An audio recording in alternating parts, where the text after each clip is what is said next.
The Last Breath. Are you ready for a heartwarming tale of love, loss, and the unbreakable bond that connects us all? Join Midnight Murmurs for a journey across the country in search of a lost love in the last breath. Don't forget to like and subscribe to our channel for more captivating stories. Chapter 1: The Dying Man. The world outside was silent, but for the sound of rains pattering across the windowpane. The old guy lay on his bed, his breaths coming slowly and steadily. He knew that his time was running short, and with each passing instant, he felt his hold on life slipping away. But despite the finality of death, there was a sense of peace that surrounding him. He had lived a long and full life, filled with love, adventure, and all the pleasures and disappointments that came with it. And now, as he lay there in the warmth and comfort of his bed, he was comfortable in the knowledge that he had no regrets. The rain continued to pour outside, a soft lullaby that calmed his anxious thoughts and transported him away to a realm of serenity and tranquility. He closed his eyes and let out a sigh, his body sinking into the comfort of the covers. As he went off to sleep, he thought about Mary, the love of his life. It had been so long since he had seen her, yet the memory of her smile and the sound of her laughing were still as clear as ever. He wanted he could see her one more time, to tell her how much he loved her and how much she had meant to him all these years. And so, with that notion in his head, he slipped into a deep and tranquil slumber, his dreams filled with the promise of a final voyage to locate his long-lost love. Chapter 2: The Search Begins. Sarah promised to help Jack find Mary. They began their adventure across the nation. They headed off on a hot summer day, with the sun high in the sky and the wind whipping through their hair. They traveled for hours, stopping only for petrol and food. When they passed state boundaries, Sarah observed the countryside change around them. The fields of wheat were replaced by deserts of sand, and the trees grew scant. Despite the lengthy travel, Sarah was delighted to help Jack. She longed to see him reunited with Mary and to fulfill his ultimate request. Jack, on the other hand, felt exhausted and weak, but he kept his spirits up, thinking only of Mary. While they went through tiny villages and huge cities, Sarah looked online for any information regarding Mary. She went through social media accounts, internet directories, and public documents. Yet Mary seemed to have departed without a trace. They stopped at motels along the route, sleeping for the night before hitting the road again in the morning. Sarah constantly made sure Jack was comfortable, bringing him water and fluffing his pillow. Jack would fall off to sleep, dreaming about Mary. Days stretched into weeks, and Sarah was growing increasingly apprehensive. She wanted to locate Mary as much as Jack did, but it seemed like they were following a ghost. Jack's health was also failing, and Sarah realized they had to locate Mary quickly. Finally, they received a lead from a small-town librarian who recognized Mary from years before. They followed the directions to Mary's hometown, expecting to locate her there. Sarah's pulse raced as they drew onto Mary's street. Would Mary still be there? Would she be delighted to see Jack? When they parked the car, Jack turned to Sarah and whispered, "We're getting close, aren't we?" Sarah grinned and nodded, her pulse racing with expectation. Chapter 3: The First Obstacle. The snow began to fall, gently at first, but then with increasing force. Jack and Sarah had been traveling for hours, and the weather was starting to take its toll. The wind howled as the snow swirled about them, obscuring their visibility and making it virtually hard to keep the car on the road. Jack's hands clenched on the steering wheel as he battled to keep the car from drifting off the road. Sarah, meantime, maintained a tight eye on their surroundings, hoping for any indication of refuge or rescue. When the storm became worse, they soon realized that they were in severe peril. The car's heater was trying to keep up, and the snow was building up on the windshield quicker than they could clear it. The engine was starting to splutter, and Jack feared that they may be trapped in the middle of nowhere. With no sign of rescue on the horizon, Jack and Sarah had no option but to keep going. The road ahead was dangerous, with patches of ice and thick snowdrifts that threatened to block the automobile at any moment. Despite the odds, Jack and Sarah stayed cool and focused. They realized that they had to keep going, no matter what. They believed in their instincts and depended on their own resourcefulness to see them through. Hours passed, and the storm showed no signs of abating. Yet Jack and Sarah refused to give up. They were determined to make it through, to conquer this initial challenge and continue on their mission.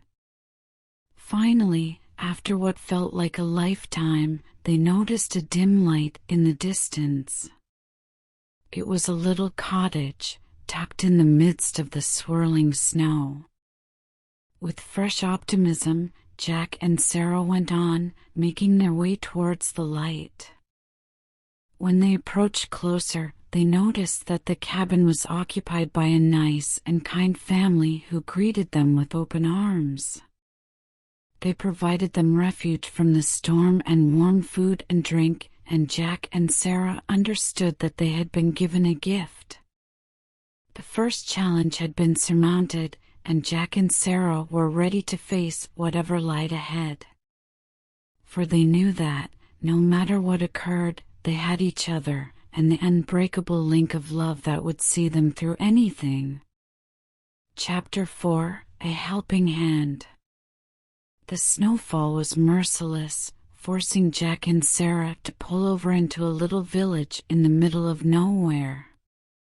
The snow was piling up so swiftly that they couldn't even see the road anymore. While they sought for a place to shelter, they happened onto a modest inn. The innkeeper, a kind-looking elderly guy, welcomed them heartily and offered them a room for the night. They were glad for the warmth and protection, but as the storm roared on, they realized they were stuck. Having no way out, they committed themselves to waiting out the storm. The next day, the storm had eased, but the snowdrifts were too thick for their automobile to navigate. The innkeeper, observing their plight, volunteered to transport them to the next town with a mechanic. On the way, the innkeeper regaled them with stories of his own adventures, and they found themselves feeling lighter and more cheerful. He dropped them off at the mechanic, and after a few hours of repairs, their automobile was ready to drive.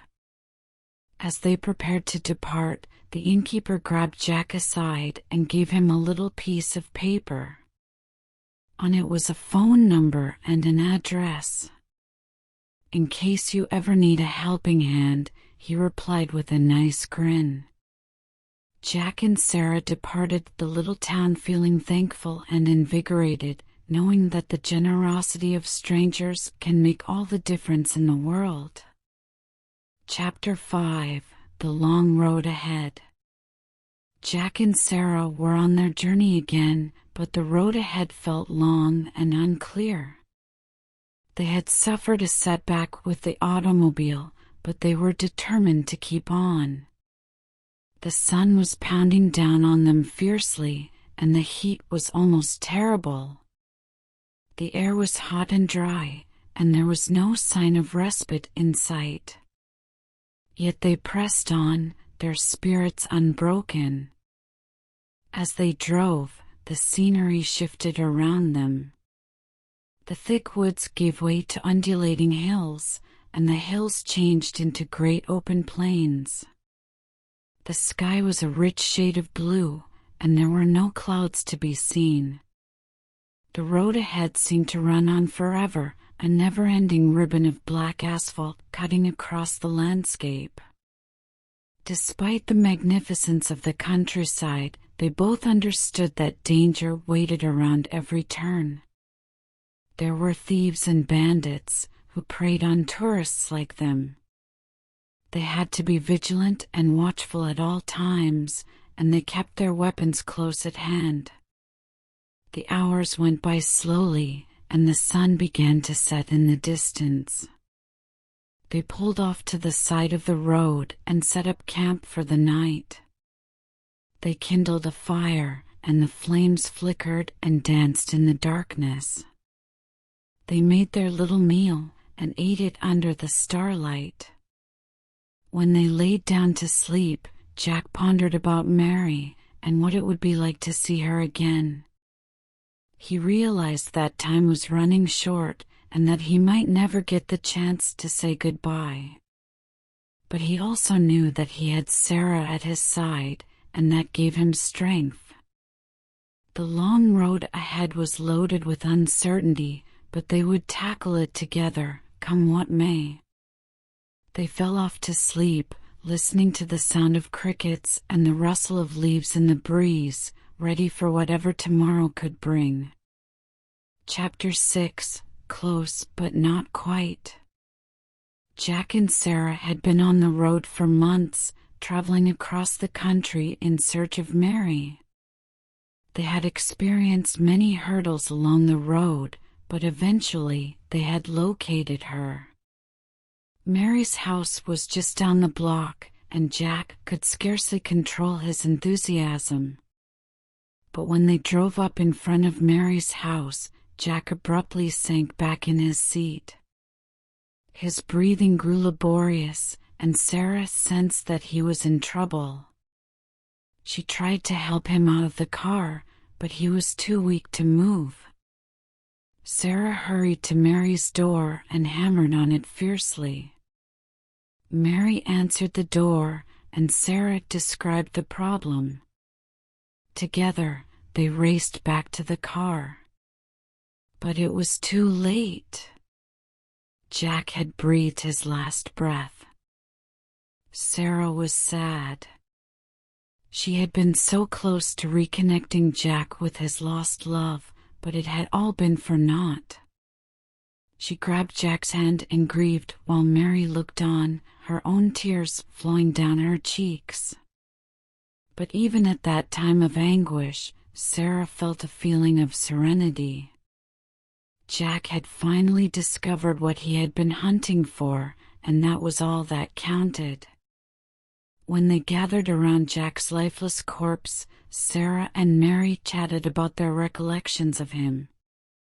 They laughed and sobbed, remembering the beautiful moments they had had. And in that moment, Sarah recognized that the connections of love truly could never be severed. Chapter 7. The Final Moment. At the closing minutes of Jack's life, everything appeared to stop still. His granddaughter stood at his side, tears running down her face as she grasped his hand, while Mary hurried over to the car in a whirl of action. The world appeared to melt away as Jack's breathing got weaker and his eyesight began to blur. As Mary arrived to the car, she noticed the expression of calm on Jack's face and realized that he had finally found what he had been yearning for. She clasped his hand in hers and leaned in close, uttering words of comfort and love as he exhaled his last breath. In that moment, everything appeared to come together. All of the trials and obstacles that Jack and his granddaughter had endured on their journey across the country had culminated to this one final moment of calm and resolve. Just as Jack's breath slipped away, he saw Mary's face and realized that he had finally found the serenity and closure that he had been longing for.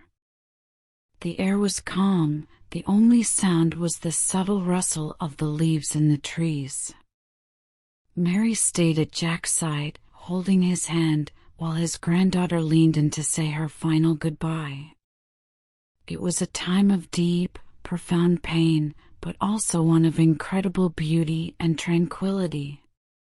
And as the sun began to drop over the horizon, throwing long shadows over the land, Jack's spirit faded away, leaving behind just memories and the love that had brought him and Mary together once more. Chapter 8: The Legacy of Love. Sarah sat alone in the calm of her house, surrounded by memories of her grandfather. The journey they shared to locate Mary felt like a lifetime ago, and yet it was all so vivid in her memory. She could still feel the bitter winter wind whipping across her cheeks, the crunch of snow beneath her boots, and the warmth of her grandfather's hand in hers. When she pondered on their trip, Sarah recognized that the actual legacy of Jack's life was the love he had for Mary. It was a love that had persisted for decades, even while they were separated. It was a love that had motivated Jack to go across the nation in quest of Mary, and it was a love that had brought him peace in his closing moments. Sarah couldn't help but think of her own life and the people she loved.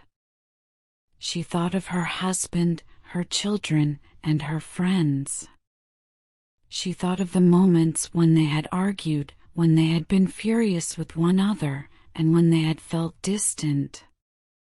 Yet she also thought of the times when they had been close, when they had laughed together, and when they had shared their innermost worries and dreams. In those times, Sarah felt a sense of serenity and gratitude flood over her. She recognized that, like her grandpa, the genuine legacy of her life would be the love she had shared with others. It was a legacy that would remain long after she was gone, and it was a legacy that would make the world a better place. Sarah smiled to herself, experiencing a sense of serenity and pleasure that she hadn't had in a long time. She realized that her grandfather's voyage had taught her something essential, something that she would carry with her for the rest of her life. The power of love, she knew, was the greatest force in the universe. For as long as she had love in her heart, she would never truly be alone.